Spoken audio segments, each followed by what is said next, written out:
Olá, bom dia, boa tarde ou boa noite. Eu sou a aluna Manuela Moura. Eu sou Yasmin Reis. Eu sou o aluno Pedro Souza.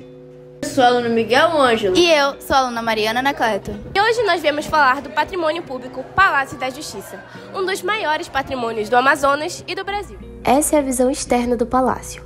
Podemos também visualizar o Teatro Amazonas, já que um se localiza em frente ao outro. Está localizado no centro de Manaus, na Avenida Eduardo Ribeiro. Foi construído na Belle Époque, no período áureo da borracha no Amazonas. O principal criador do Palácio da Justiça e do Teatro Amazonas foi Eduardo Ribeiro, primeiro governador negro do Amazonas e também do Brasil. Ao olharmos para trás, essa é a primeira visão que temos ao subir as escadas. Você pode ver um relógio muito comum da época. Era o estilo de relógio chamado carrilhão, feito de madeira. E para a decoração do palácio foi utilizado várias máscaras, com o objetivo de assustar os prisioneiros.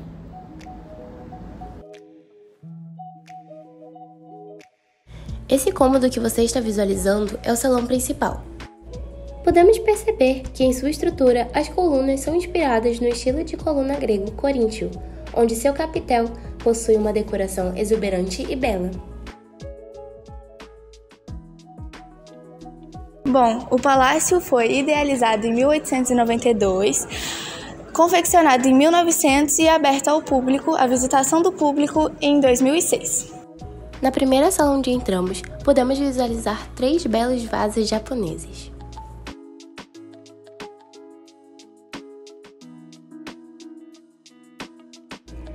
E essa é uma visão geral da primeira sala que entramos.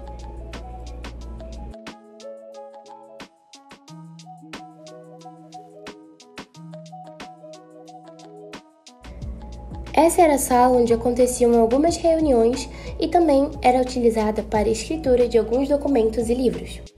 Todos os livros que estão presentes no armário são originais. Olha que curioso! Caso você errasse alguma coisa ao digitar, você não podia jogar o papel fora, já que a tinta era bem cara.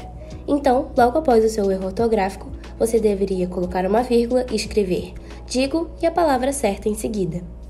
Por conta de sua baixa estatura, Eduardo Ribeiro desenvolveu uma mesa mais baixa que as demais. Ele tinha mais ou menos 1,50 m de altura. Aqui você pode ver alguns dos principais desembargadores do palácio.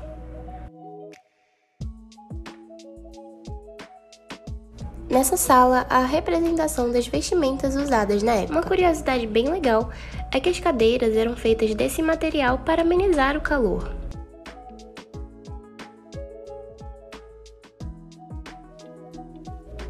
Já pensou ficar todo coberto nesse calor que faz no Amazonas? Pois é, era assim que eles se vestiam. Nós também tivemos a oportunidade de sentir os tecidos que eram utilizados na época. Essa sala possui um lustre feito de ouro e cristais originais. Nela também há fotos dos desembargadores. Se você olhar mais para cima, você pode perceber a presença de máscaras na decoração do teto.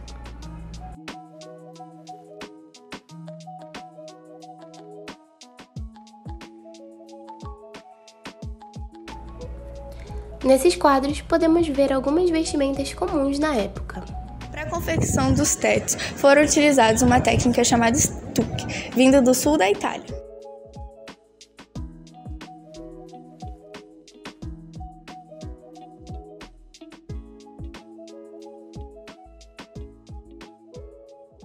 Por ser um lugar chique e renomado, a iluminação do palácio era constituída quase que totalmente por lustres.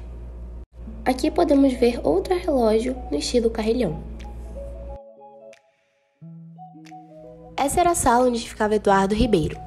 Nessa sala haviam muitos vasos japoneses, e que eu sinceramente poderia ficar admirando os detalhes neles por horas.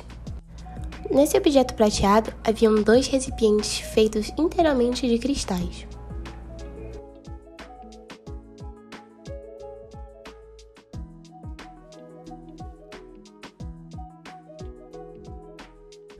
Outra curiosidade muito legal é que todos os livros que estão nas prateleiras e nos armários são totalmente originais. Então quer dizer que esses livros estão conservados há mais de 100 anos. Esses são os desembargadores mais ilustres do palácio. Ao todo, são 54. De 52 desembargadores mais ilustres do palácio, apenas 4 são mulheres. Mas, ao longo do tempo, esse número vem aumentando.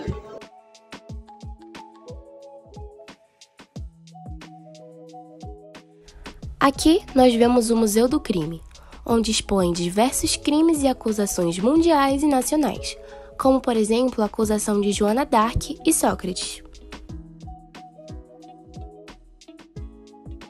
Nessa placa de moldura vermelha, nós conseguimos visualizar os diferentes motivos de julgamento, data, local, acusadores, motivo da acusação, sentença e pena dos crimes. Essa é uma representação em tamanho real do conjunto de leis chamado de Código de Hammurabi, muito famoso pela frase olho por olho e dente por dente. No Museu do Crime, também podemos conhecer diversas representações de crimes nacionais. Há representações de pirataria e cópia de CDs, que eram comuns na época. Um dos crimes mais comuns no passado e no presente, Brasil afora, são os jogos de azar, como por exemplo o jogo do bicho. Esse é um exemplo de uma copiadora de DVDs.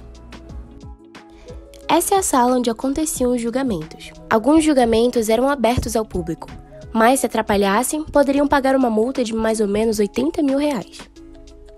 Interessante, né? Mas agora me bateu uma dúvida. Do que é feito o piso do palácio? O piso do palácio é constituído principalmente por 2 tipos de madeira. A mais clara é feita de pau amarelo, uma madeira muito comum na região norte e na região do Pará. A mais escura é feita de acapu, uma madeira muito comum no Brasil e na arquitetura nortista. O Palácio de Justiça também abriga diversas exposições artísticas, como, por exemplo, o Outono das Mesquitas, Outono e 70 Ciclos de Artes e Vida. E também tem o apoio e realizações de Centro de Artes UFAM, da Secretaria de Cultura e Economia Criativa e do Governo do Estado do Amazonas. Aqui temos alguns vídeos de exposições que estão acontecendo. Algumas são até interativas. E vocês sabem que para onde a gente vai, a gente se diverte. Conhecer um patrimônio assim de pertinho é muito mais divertido. Além disso, também podemos conhecer mais sobre a cultura manauara.